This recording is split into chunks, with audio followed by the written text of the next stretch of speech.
Oke, kenapa tertarik? Karena mungkin dari segi keuntungannya saham itu returnnya lebih tinggi ya, lebih tinggi walaupun juga sebenarnya resikonya juga pastinya lebih tinggi gitu.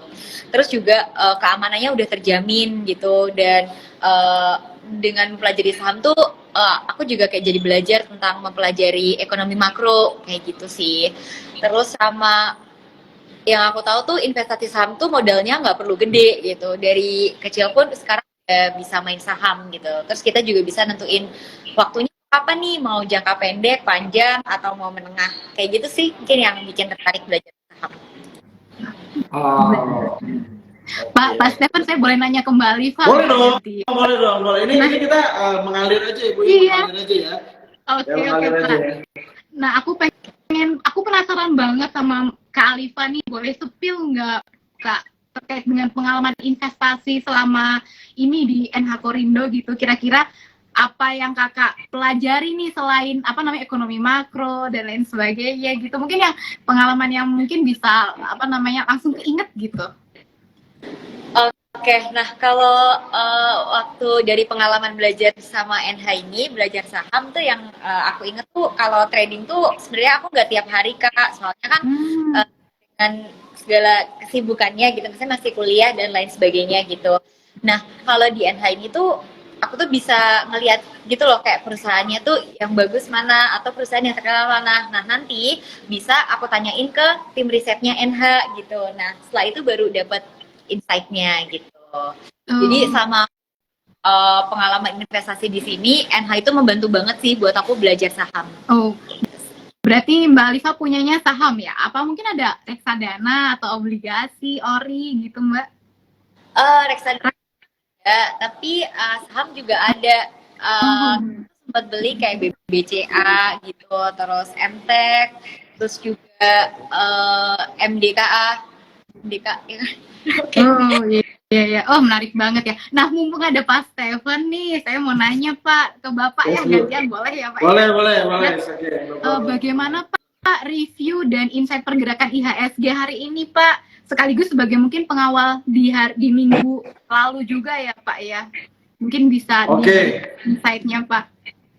Duh, Bu, kalau hari ini saya bilang hari ini marketnya sepi banget ya, Bu ya. Hari ini kita cuma 7,468 T ya. Jadi kurang lebih 7,4 T yang sehari ya, which is ya sebenarnya kalau dijadiin uang ya apalagi jadiin tahu bulat ya, Bu ya. Aduh, itu satu Jogja penuh itu sama tahu bulat ya. Gitu. Iya, Cuman ya, ya Pak. secara rata-rata transaksi harian memang 7,4 triliun itu masih termasuk yang belum terlalu bergairah gitu. Jadi biasanya yang bergairah itu di atas 10 T lah gitu ya. Iya, Lalu betul kalau Pak. untuk review seminggu kemarin itu kan masih mixing karena memang ada isu di mana Amerika sendiri masih belum, waktu minggu kemarin ya masih belum deal untuk masalah pagu hutangnya gitu. Tadi baru muncul berita lagi bahwa ya akhirnya ini lagi nih gitu, deal lagi nih gitu sama Iya.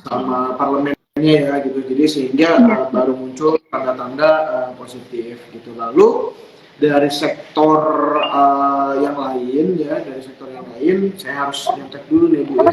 Hari ini yang leading apa nih ya? Ya Sebentar. kira-kira sentimen apa ya Pak ya yang mempengaruhi IHSG kita hari ini Pak? Mungkin kalian Pertama, bisa lihat. oke, pertama rupiahnya melemah. Rupiahnya hari ini hampir tembus 15.000 ya. 14.995. Jadi 5 poin lagi tembus 15.000 gitu ya. Sebenarnya buat yang pelaku ekspor itu apa namanya positif gitu. Tapi untuk pelaku impor ini yang agak kasihan gitu karena kan bayarnya lebih kan karena kursnya lebih Iya. lah gitu ya. Biasanya kalau misalnya kayak Alifa misalnya gitu ya, ngopi biasanya 15.000 $1 misalnya gitu ya, terus $1 jadi 16.000 kan, jadi ngeluarinnya lebih mahal Iya. kan gitu. Lalu sebenarnya ada data yang bisa dibilang bukan gak enak ya, kan ada trade balance Indonesia itu terakhir nunjukin bahwa penurunan drastis kan. Jadi cuman sekitar, sebentar ya, saya harus lihat kemarin trade balance Baik. Indonesia itu apa katanya turun drastis, padahal tidak turun drastis gitu. Kalau misalnya teman-teman lihat lagi datanya, Jadi antara data ekspor dan data impor dua-duanya meningkat gitu. Jadi ekspornya meningkat, impornya juga meningkat. Dan meskipun selisihnya sepertinya jadi kecil. Logisnya gini aja, kalau misalnya memang bisnis itu tidak jalan dengan baik, masa iya sih orang Indonesia berani impor lebih banyak dibanding sebelumnya? Gitu Iya kan? betul Pak, berdasarkan Ya. data impor itu memang naiknya 14,35%, sedangkan ekspor 0,96% ya Pak ya. Memang Kan? paling lebih impor, iya. Gitu. Artinya orang juga memang secara ekonomi berani impor masuk ke dalam, itu kan artinya ada apa ya, ada sentimen baik menurut saya ya, meskipun spread antara ekspor dan impornya sedikit ya gitu. Tapi secara nominal memang kan itu meningkat ya gitu, tingkat tinggi gitu. Jadi menurut saya itu suatu hal yang baik sebenarnya ya Bu ya gitu, karena ya itu tadi daya beli makin meningkat apa dan lain-lain gitu kan. Orang juga makin banyak yang kenal pasar modal mungkin ya dan lain-lainnya. Jadi menurut saya lebih resilient aja sih gitu. Iya betul. Wah, jadi sebenarnya nilai transaksi memang masih rendah ya Pak ya, lesu banget kayaknya Pak. Ya kurang greget sih ya, kurang greget lah. Masih greget Alifah lo juara. Iya, kita juga menjadi PR kita ya Pak mengenai rata-rata nilai transaksi harian RNTH kita biasanya. Apakah memang tren ya Pak ya, RNTH atau rata-rata nilai transaksi harian kalau di pertengahan tahun itu selalu melemah Pak? Menurut saya iya, karena rata-rata gini, yang menarik adalah dua pilihannya di tahun ini ya, ada dua opsi menurut saya, bukan dua opsi, dua info sebenarnya bisa saya kasih tahu. Yang pertama adalah mau pemilu nih, ya. Ini belum pengumuman nih, biasanya wakilnya dari mana, poros kekuasaannya apakah apa gitu kan.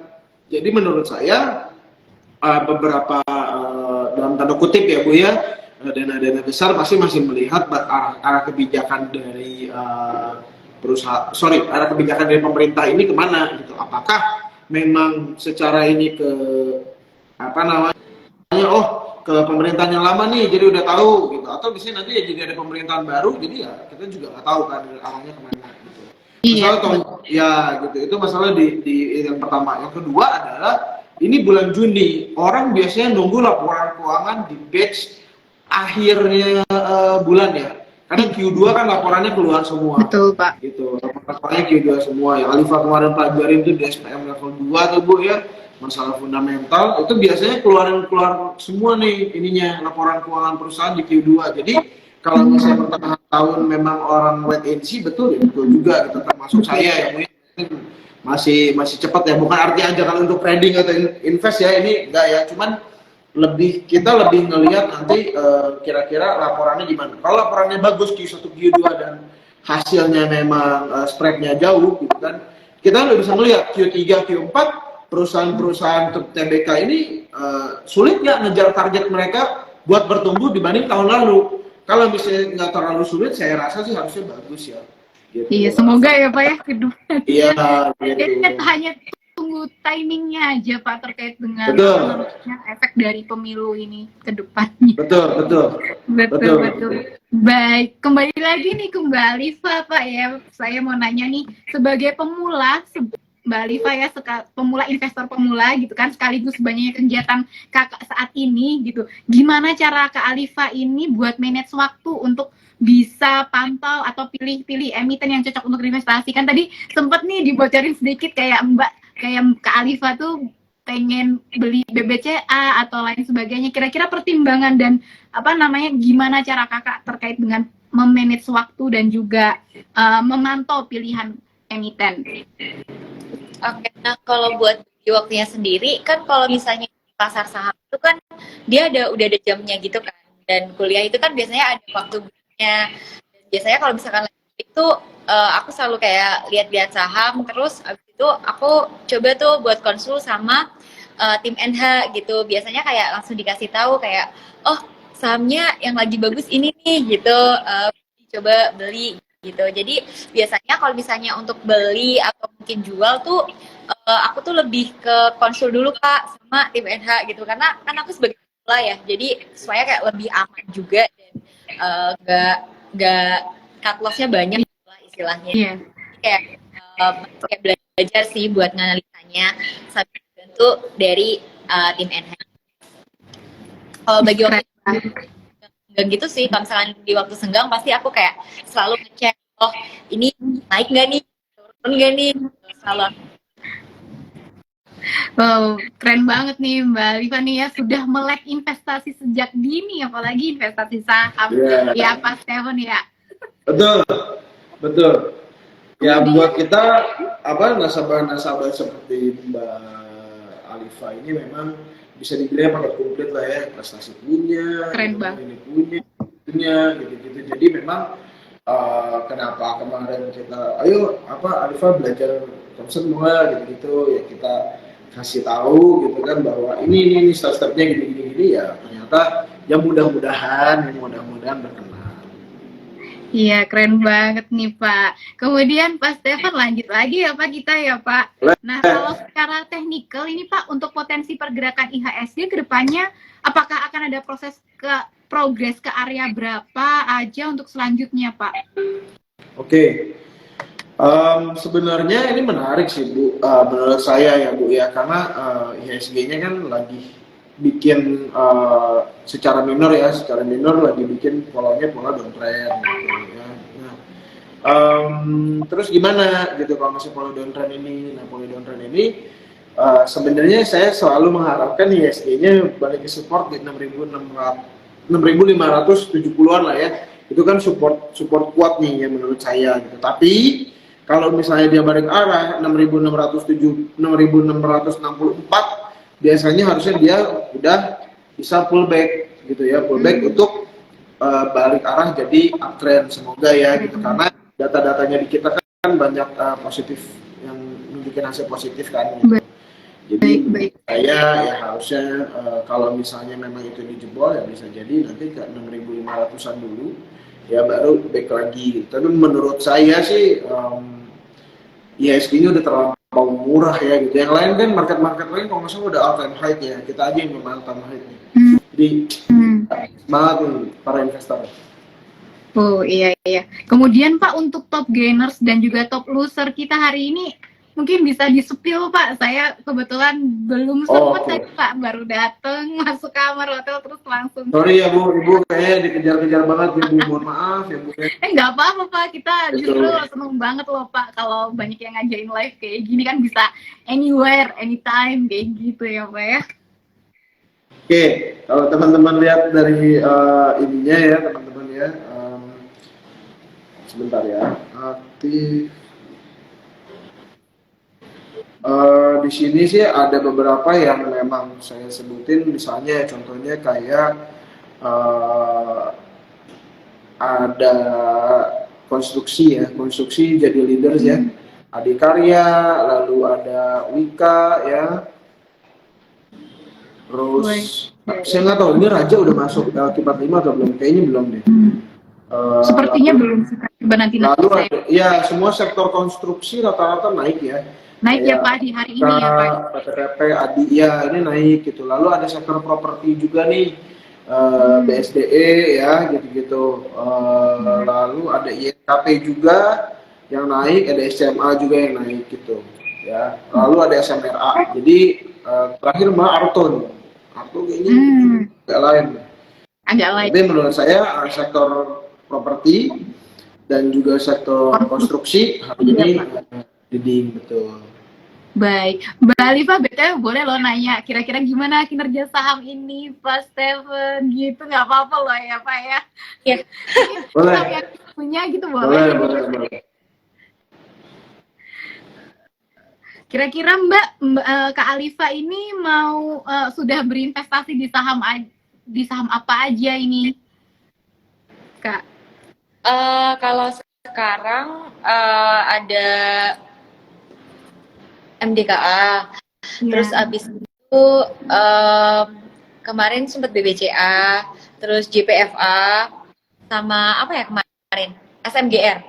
Gitu ya, kayak banyak ya ternyata ya. Nah, keuntungan apa aja Kak yang diperoleh secara permanen saat Kak Alifa itu berinvestasi di pasar modal? Nah, kemarin itu sempat dapat dividen kan dari beberapa saham. Ya dapat. Wah, selamat. Iya, terus aku kayak juga Seneng ya? belajar, Kak, aku baru tahu, oh ternyata kalau di saham itu ada yang namanya dividen gitu, yang dimana kayak kita nggak ngapa-ngapain aja ada uang yang masuk gitu. Iya, iya, iya. Dari JPFA, SMGR, sama SRTG.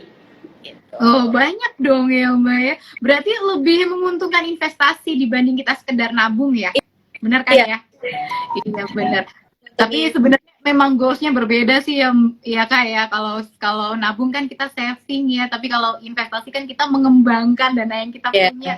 Supaya kita nggak kita doang yang kerja, tapi uangnya juga yang kerja. Benar nggak sih Kak? Terus aku kayak baru tahu, Kak, kayak ternyata oh kita dari saham tuh bisa dapat dividen yang gimana kayak kita nggak ngapain aja dapat cuan. Iya Kak, seru banget. Selama kita masih on hold saham tersebut, adalah apa cash flow berupa dividen. Tapi nggak semua perusahaan juga sih ya Kak ya. Tapi at least beberapa yang Kak Alifa punya kan itu ya kebaikan dividen ya, seneng banget rasanya. Ya. Terus Kak, berarti lebih tadi kan Kakak kan udah tahu nih ada dividen. Kemudian kan kalau kita berbicara mengenai investasi kan juga selalu mengandung resiko ya. Nah, kalau dari sisi Kak Alifa nih, gimana cara menghandle resiko investasi itu sendiri, Kak? Kalau dari aku sih, kalau yang dari aku belajar selama ini ya, kayak jangan all in di satu saham aja, di satu perusahaan aja, tapi mungkin di beberapa sektor perusahaan gitu, supaya kayak nanti kalau misalnya kita cut loss rugi gitu, nggak rugi banget gitu, dan tetap bisa muter gitu sih. Berarti kalau boleh tahu nih Kak ya, gimana atau ada pengalaman cut loss nggak Kak selama Kak Alifa itu transaksi trading gitu misalnya gitu, boleh cerita loh? Oke, pasti ada kalau misalnya cut loss ya, namanya juga kita investasi saham pasti ada untung dan ada ruginya gitu. Nah kemarin itu sempat cut loss di beberapa saham kayak BBCA itu juga pernah, MTEK, Elite, sama Raja. Itu sih. Oke. Ada tanggapan Pak Stephen? Agak tanggapi ya Pak. Ya apa ya? Ya mungkin menurut saya itu dinamika belajar ya teman-temannya. Jadi menurut saya ya nggak selamanya juga beli emiten ini salah, beli emiten itu salah, kan nggak kayak gitu namanya. Pembelajaran kan harus dilalui prosesnya step by step kan gitu. Jadi waktu beli perusahaan ini gini, waktu beli perusahaan ini gitu. Jadi salahnya di mana ya kita kan bisa tahu gitu. Jadi yang penting kan jangan kapok buat belajar aja ya gitu. Karena Jogja ini menurut saya unik sekali gitu Bu. Karena bisa dibilang menurut saya Jogja ini host of investor gitu. Kenapa sih? Karena ya banyak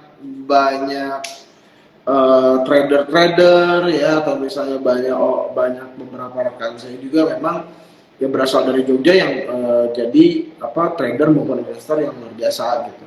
Salah satunya Alifa lah. Keren banget. Baik, Pak Stephen, tadi kan kita berbicara ya untuk top gainer tadi tuh dari sektor konstruksi dan juga sektor properti. Nah, kemudian Pak, dari sisi indeks hari ini, indeks sektoral apa nih yang kira-kira menjadi pemberat di IHSG kita after closing market ini, Pak? Mungkin bisa disebutkan juga sektor yang menguat dan juga pelemah IHSG kita. Yang paling bikin berat ya? Iya, yang membebani. Teknologi ini beban banget. Teknologi itu 1% ya. Ya teknologi itu 1%. Tapi yang tadi saya lihat emitennya paling dalam tuh Indosat ya. Soalnya Indosat tuh dalam nih hari ini. Hari ini ya, Pak ya. Ya gitu ya. Teknologi itu 1,07%. Lalu sektor kesehatan. Karena orang-orang udah mulai sehat ya. Jadi otomatis yang asalnya tahun-tahun kemarin laporan keuangannya bagus pasti akan mengalami penurunan kan. Karena apa ya? Karena itu tadi gitu. Karena posisinya kan orang-orang udah pada sehat gitu kan. Itu minus 0,49 gitu. Lalu ada lagi sektor energi itu 0,28 gitu. Ya, lalu ada lagi finance sih tipis saja, finance 0,17, lalu infrastruktur secara sektoral ya, infrastruktur minus 0,18. secara sektoral. Pak. Gitu. Karena kan Secara sektoral. nggak semuanya konstruksi ada Wika dan lain-lain kan. Jadi gitu. Tapi kalau misalnya yang paling oke yaitu properti sama real estate 1%. 1% ya Pak, oh menarik banget. Baik, selain itu Pak, mungkin Mbak Alifa juga penasaran ya Pak ya. Kira-kira Pak, yang menarik buat dipantau saham apa nih Pak di minggu ini Pak? Oke, wah, ditanya gitu.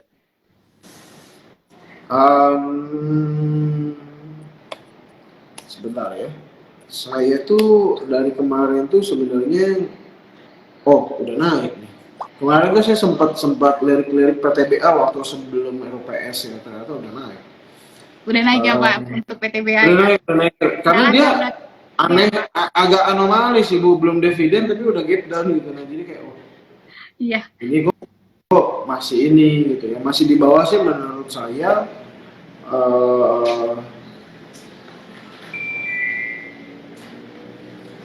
SRTG sih menurut saya masih di bawah ya Bu, ya masih low risk lah ya bahasa saya. Jadi gitu ya. punya Kak Alifa ya SRTG kayaknya. Alifa punya SRTG. Punya. Gitu. Beli lagi Kak? Iya. Mudah-mudahan cepet naik ya Mbak Alifa, semangat. Ya SRTG, lalu yang lainnya apa ya? Sebentar ya Bu. Nggak apa-apa Pak. Saya sambil nyontek chart juga nih kok nggak. Oh iya boleh. Belum ada. Belum ada ya Pak ya? Greget gitu ya, maksudnya yang benar-benar low risk di bawah gitu-gitu. Paling ini sektor consumer ini udah mulai mau pemilu biasanya udah akan uget nih, iya. Tapi ternyata INDF udah naik juga. Tapi nggak Unilever ya Pak ya? Aduh, Unilever jangan ya, bukannya jangan, saya sih nggak rekomendasiin karena memang take time aja gitu. Iya, betul. Kelamaan ya Pak ya untuk geraknya ya Pak. Iya gitu, agak take time lah gitu. Wah ini kayaknya kalau misalnya AMRT koreksi agak dalam, syukur-syukur bisa 2100 kayaknya boleh deh Bu, AMRT ya. AMRT ya Pak. Iya. Kemudian kalau sektor keuangan gimana Pak? Sektor keuangan nih yang biasanya banyak yang suka nih, investor nih, perbankan mungkin Pak, kira-kira yang bisa yang menarik Pak di minggu ini? Oke. Buat BCA sih menurut saya rata-rata banking tuh buat saya ya Bu ya, secara chart tuh BCA, BNI ini rata-rata kena kalau technical kena pola double top Bu. Jadi wah ini agak lain nih gitu. Justru kayaknya mungkin ada koreksi dulu sedikit gitu. Iya. Menurut saya. Yang kemarin ATH kan BRI-nya justru kan. 5.600 kayaknya BRI-nya tuh ya. Gitu. Kalau BCA-nya malah belum ATH gitu. Oke. Ya, 1.300 gitu. Malah kena ini. Malah banking menurut saya biarkan dulu. Let it go. Masih belum menarik ya Pak di minggu ini berarti apa untuk banking? Buat saya sih belum terlalu ya. Nunggu laporan Q2 deh keluar. Iya. Kalau Q2 keluar kemungkinan akan lebih kelihatan lah gimana gitu. Menarik. Baik Pak. Kemudian saya mau nanya lagi nih sama Mbak Alifa, mungkin ada cerita terkait dengan pengalaman unik Mbak, atau istilahnya mungkin kayak sama investasi, pengalaman apa yang Kak Alifa pernah jumpai dan nggak terlupakan gitu waktu awal-awal belajar investasi saham. Oke, nah kalau waktu awal-awal belajar itu ini Kak, karena kan mungkin biasanya kan aku kayak sambil kuliah gitu kan, terus misalkan lagi di jalan atau gimana gitu. Biasanya tuh aku nanya kan, kayak Kak hari ini sahamnya apa yang oke gitu buat dibeli gitu kan. Nah terus kayak, oh saham ini nih gitu, misalnya kayak SRTG misalkan, terus kayak SRTG beli di harga segini ya gitu. Nah ini karena saking kayak paniknya, aduh nanti ini sahamnya keburu naik nggak dapat, aku tuh bisa salah pencet Kak, yang harusnya pencet buy jadi sell gitu. Waduh. Aduh sayang banget lagi ke sell di yang gimana harganya lebih murah gitu. Nah itu mungkin pengalaman unik sih Kak, kayak karena mungkin paniknya tadi ya, kayak aduh nanti keburu naik nih sahamnya nggak dapat gitu. Terus kayak ke distract gitu ya soalnya ya. Tapi kuliah. Iya. Ya jadi ingat juga waktu dulu pengalaman kuliah gitu, dosennya tuh apa namanya, waktu jam-jam trading gitu kan, itu juga dosen saya tuh dulu bilang, sebentar saya mau beli saham ini dulu, jadi di stop dulu. Kalau berapa, kalau di apa namanya, kalau di FE kayak gitu tuh udah biasa kayak gitu ya dosen-dosennya. Jadi minta waktu sebentar saya mau beli saham dulu nih kayak gitu. Mungkin besok dosennya diajakin kenalan ya kayak, apalagi dosen S kan kayaknya apa namanya, terbuka untuk menerima perkembangan zaman. Kalau investasi yang gampang sekarang kita ada di saham, betul kan ya Pak Steven ya. Nah kemudian kan tadi sempat di awal kan Kak Alifa bilang lagi ngambil S2 ya, di mana Kak?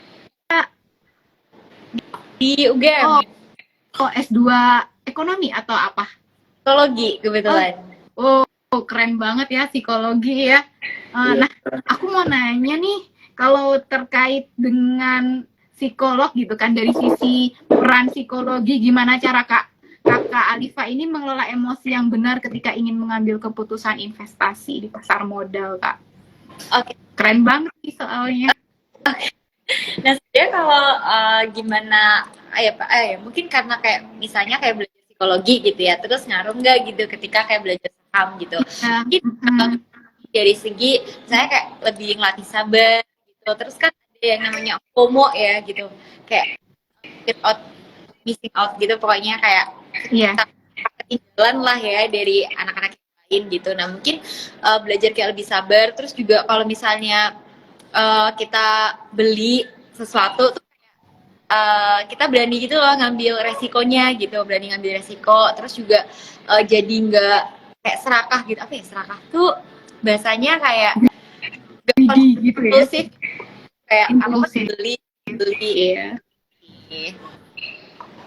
Wow, oke, keren banget. Jadi sabar, terus melatih disiplin juga. Betul. Sama kayak melatih fokus, kayak saya tadi pencet buy jadi sell gitu. Mungkin kan itu karena kita panik ya, terus takut gimana. Nah itu jadi fokus sama sabar sih. Mungkin kalau dari sisi psikologinya kayak gitu.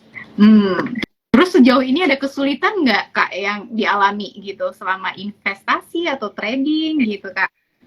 Oke, kalau kesulitannya sih sebenarnya enggak ya Kak, karena mungkin aku juga kebantu banget nih sama tim NH gitu, yang dimana kayak sering ngebantuin aku analisa aja gitu yang oke gitu. Terus juga ngebantu banget sih tim NH, kayak misalnya aku lagi sibuk gitu kayak saham apa nih yang oke gitu, apa, terus nanti kayak tinggal yaudah beli di segini ya, dijual segini ya, jadi aku kayak jadi tahu dan masih bisa mantau aja.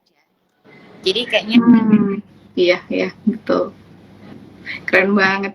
Terus Kak kan kalau sekarang ini gitu kan Kak, banyak banget ya influencer yang ada di Instagram atau di TikTok kayak gitu Kak. Nah Kakak sering lihat nggak sih postingan mereka gitu kan? Terus apakah Kakak itu kalau misalnya lihat, apakah langsung tertarik dengan isu tersebut, atau rekomendasi yang diberikan influencer tersebut gitu kan, atau tetap melakukan analisis secara pribadi Kak?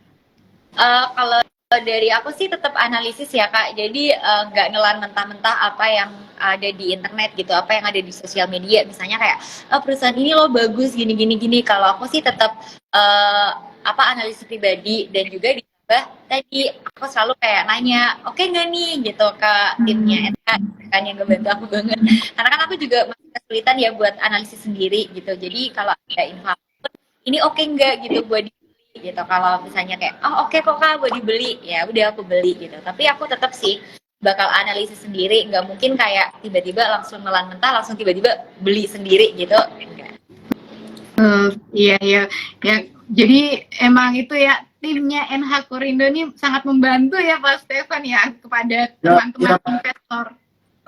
Ya karena posisinya kita kan memang kerja sebagai sewajarnya sih ya, memang pada saat ada nasabah yang nanya masalah analisis teknikal maupun fundamental, ya kita kan bantu analisis setiap hari kan gitu. Karena sekarang kan bahasanya OJK sudah tidak ada rekomendasi saham kan, tapi bantu teman-teman analisis teknik, analisis sahamnya seperti apa gitu. Jadi kita share juga nih ke Alifa biasanya, ini ya Misalnya saham BCA, kenapa alasannya kita beli BCA ya karena secara teknikal dan fundamental seperti ini gitu. Jadi ya kita lebih ke ngajarin ya gitu. Karena kan makin banyak ilmu yang kita kasih kita juga makin banyak juga kan dapatnya gitu.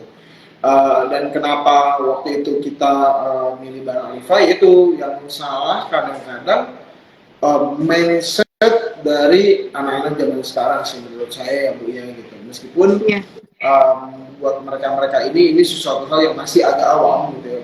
Banyak sih sebenarnya sekarang masuk di investasi saham ya, tapi yang awam pun banyak juga gitu. Makanya kenapa posisi kita hadir di sini ya buat ngajarin bahwa ini loh yang benar, ini yang salah gitu. Jadi ya nggak usah takut ya sebenarnya buat invest ya gitu, karena pertama banyak sekuritas di luar sana juga yang di luar kita memang menawarkan edukasi yang banyak gitu. Cashbacknya juga banyak kan gitu. Jadi teman-teman udah pengen beda ya Bu sama zaman saya dulu waktu 2017 mungkin saya masuk gitu. Gak tua-tua amat sih saya kebetulan gitu ya, mukanya boros. Oh ini kalau dimana Alifah, waduh muda banget ya gitu ya. Gitu. Betul. Gitu, ibu juga masih muda juga, ini saya yang paling tua sendiri. Kayaknya saya deh Pak. Saya kira-kira berapa puluh tahun sebelumnya itu. Nah, Pak berarti bagus sih Pak kalau menurut saya untuk tim NH Korindo itu istilahnya menemani perjalanan investor ya, apalagi bagi investor pemula itu sangat penting. Kalau umpamanya dilepas langsung kayak gitu kan mereka juga kesusahan ya Pak dalam pemilihan kira-kira yang cocok untuk trading atau cocok yang untuk investasi jangka panjang seperti itu. Gitu. Nah, kalau Mbak Alifah ini lebih suka trading atau lebih suka investasi jangka panjang, Mbak? Atau mungkin dua-duanya ya, di-combine gitu ya? Dua-duanya sih, di-combine. Di-combine ya, supaya jangka panjang ada yang dapat dividen gitu kan, atau juga jangka pendek ya, mungkin ada yang saham-saham yang fluktuatif gitu ya Mbak, kita ambil celahnya di situ. Keren banget. Kira-kira nih Pak, untuk rekomendasi saham untuk kita bisa tradingkan di minggu-minggu ini atau di dekat-dekat waktu ini Pak, mungkin ada info gitu kan, atau informasi terkait itu. Soalnya ini banyak loh yang bertanya Pak, ternyata ya Pak ya, kira-kira rekomendasi saham di minggu ini apa Pak gitu. Pertanyaan dari Raquel. Sebenarnya sih ya yang tadi saya bilang MDKA buat saya masih cukup menarik ya Bu ya. MDKA sama SLPD itu menarik. Lalu kalau based on issue grupnya Pak Haritanu ya, MNCN gitu-gitu itu menarik juga. Karena kan ada itu di mana Pak Haritanunya akan diangkat jadi Menkominfo kan gitu ya, namanya isu ya nggak salah juga kan gitu. Orang pemerintahan yang barunya juga sisa berapa bulan lagi kan gitu. Iya. Ya masih hitungan tahun ya mungkin ya. Cuman udah 12 bulan tuh buat masa-masa pemerintahan tuh udah kayak masa-masa transisi lah menurut saya gitu. Jadi itu udah mulai berasa. Kalau MBKA dan lain-lain, MBKA itu saya pilihnya karena ya itu tadi ini kan copper sama nikel kan lagi mulai digodok lagi ya Bu ya. Jadi menurut saya jadi salah satu sektor yang menarik ya. Bukan batu bara ya, tapi lebih ke nikel sama ininya gitu. Loh, kemana ini Mbak Agnesnya? Kayak mungkin jaringannya deh kok. Aduh, berarti kita berdua aja ngobrolnya. Gimana? Okay. Ini gimana invite-nya ya? Saya nggak tag juga ya. Bentar ya teman-teman ya, harap bersabar. Saya bukan anak dari Gen Z. Oke, kita invite lagi. Kasian sih ibu. Saya kira ibu pengen jadi penonton aja. Kayaknya tuh kayak ke swipe gitu loh Pak, nggak sengaja tangan saya tadi. Waduh, siap. Saya bilang, waduh apa ada kata-kata saya yang salah nih ibu, udah lupa dulu. Enak saya ini. Nggak apa-apa Pak, aman. Ya gitu. Ya itu sih Bu yang tadi saya sempat sampaikan ya gitu. Baik. Baik, Pak. Kemudian ada pertanyaan lagi, Pak. MDKA ya, tadi MDKA sama SLTG sih Bu, yang menurut saya masih di bawah ya harganya. Bawah ya, Pak ya. Kemudian ada komentar, Pak, terkait dengan Mas Aji. Saya nyangkut nih di Pegas Pak 1850, padahal sekarang harga sahamnya 1315 ya, Pak ya. Ya, maksudnya itu curhat apa gimana? Kayaknya mungkin ada pertanyaan kira-kira naik lagi nggak ya dalam jangka waktu dekat ini, tapi naiknya sampai ditanya kira-kira naiknya naik sih naik ya, cuman saya nggak tahu kapan gitu. Itu yang saya nggak bisa pastiin karena supportnya lagi adanya di 1275. Sebenarnya kalau teman-teman yang senang pakai technical oversold gitu-gitu ya, ini 1275 sekarang tuh posisinya udah oversold gitu ya, sudah membuat kolam di bawah lah ceritanya gitu. Cuman memang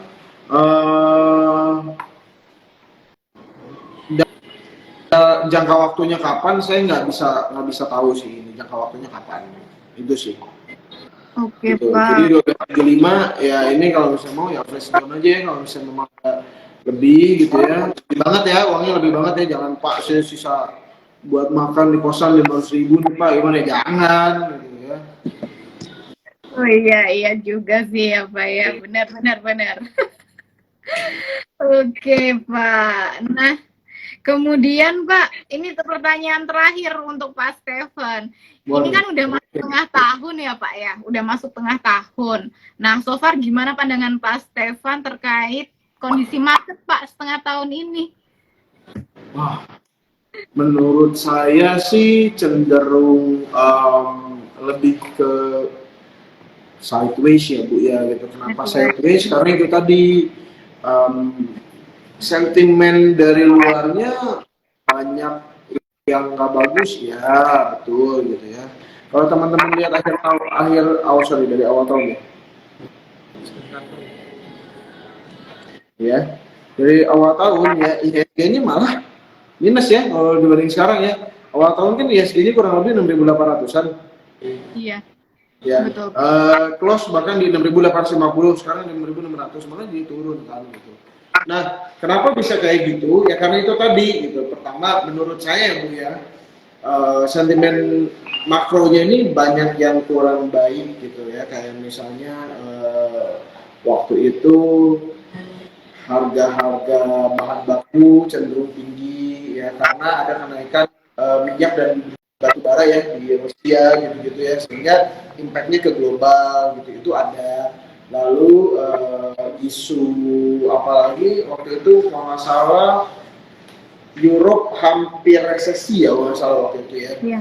Terus Turki juga kan waktu itu inflasinya sangat tinggi sehingga dikhawatirkan takut ke kita. Jadi lebih banyak sentimen tidak bagusnya dibanding bagusnya gitu ya. Apalagi pasca Covid kan negara-negara ini kan pada berlomba-lomba gimana caranya negaranya tidak terkena resesi kan. Jadi yang menurut saya memang wajar-wajar aja gitu. Tapi justru bagus kalau misalnya memang di awal tahun ya. Oh ya, sama ada lagi kenaikan suku bunga yang begitu hawkish ya dari The Fed. Jadi bikin mereka ya, khususnya bikin mereka agak stop keran impor dari kita. Jadi ya memang menurut saya pribadi ya itu sesuatu hal yang kalau dibilang bagus, takutnya nyumpain orang ya Bu ya gitu. Ntar bersenang-senang di atas penderitaan orang kan salah juga gitu kan. Tapi kalau dibilang nggak bagus ya sebenarnya menunjukkan bahwa Indonesia salah satu negara yang resilient terhadap dampak global gitu kan. Jadi waktu ditanya kita resesi nih, wah bohong, bilang resesi, orang tiket Coldplay, tiket bola, tiket apalagi tuh Blackpink waktu itu habis semua udah. Saya nggak nonton juga ya karena memang saya penggemar Blackpink, ya penggemar nonton aja lah, bukan fans berat lah ya gitu ya. Kalau dibilang apa ya Coldplay, saya kebetulan nggak terlalu seneng nonton konser gitu ya, jadi nggak tahu juga gitu ya. Nah pada saat nonton bola, pas mau ikut nonton ternyata habis juga, jadi saya bilang bohong Indonesia resesi. Kenapa? Daya belinya masih tinggi Bu, bohong Bu. Orang apa 15 15 menit Bu bisa wah sampai langsung wah luar stop biasa ya gitu. Pak ya. Ya, ya sampai semua medsos menampilkan Coldplay, wah hebat ya yang jadi trendsetter. Jadi buat buat kita gitu ya, dari hal kecil aja kita bisa melihat bahwa ya lihat aja gitu. Jakarta sekarang makin macet tuh, makin macet, parah banget macetnya. Gitu. Jadi kadang saya kalau ke Sudirman itu pasti parkir Lebak Bulus, MRT aja udah sekalian gitu. Karena saya Macet. bisa 2,5 jam aku sampai rumah. Saya bilang aduh saya pindah ke Jogja aja lah, saya bilang lah gitu. Baru aja kemarin saya pulang dari Jakarta, Pak. Saya Oh, iya, Bu. di Haris FX Sudirman situ. Cuma nyebrang sih, cuma karena banyak barangnya. Tiap hari saya kebetulan ada training di sana dari hari Kamis gitu kan, Pak. Mau nggak mau naik taksi 40 menit, Pak. Tahu gitu jalan aja udah 10 menit udah nyampe ya, Pak. Betul. Aduh Bu, Macet. makanya saya bilang apa ya, kalau resesi Bu, di Jakarta mobil baru, plat baru keluar terus gitu kan, mobil baru keluar terus gitu. Dan Kalau resesi. laku ya Pak ya, laku ya. Daya beli masyarakat sebenarnya bisa.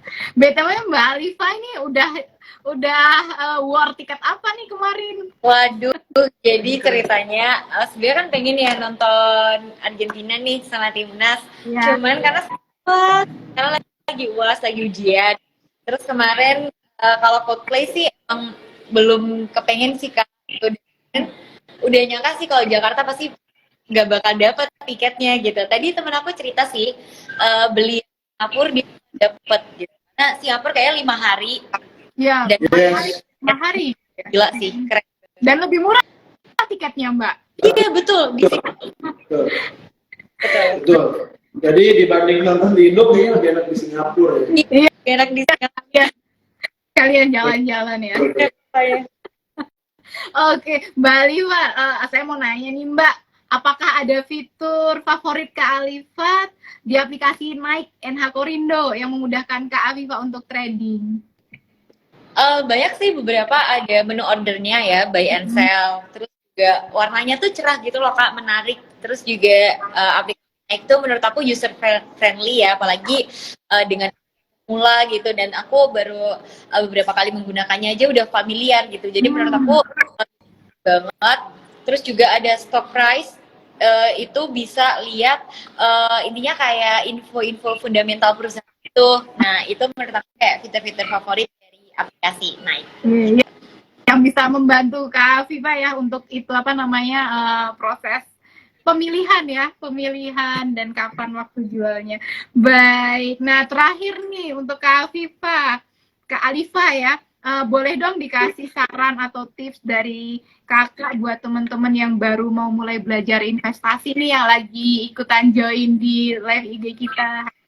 Oke, mungkin yang pertama tuh jangan takut buat mulai gitu ya, karena kan ada ya mungkin beberapa orang gitu yang kayak mahasiswa kayak aku nih masih takut-takut gitu, apalagi mungkin ada beberapa info yang mungkin kelihatannya buruknya doang gitu di sosial media yang kayak nanti uangnya hilang lah gimana lah gitu, padahal sebenarnya uang itu aman kok di bank gitu, asal memilih saham yang tepat gitu intinya. Terus selain itu mungkin kayak harus sabar gitu ya, jangan pengen cepet kaya, jadi jangan ngira kalau misalnya main saham tuh cepet kaya gitu, itu enggak juga gitu. Nah sama mungkin sesuatu kan butuh proses ya, jadi ya udah ikutin aja prosesnya. Yang tadi jangan kayak pengen cepet-cepet kaya gitu, harus sabar sih kalau mau main saham. Oke.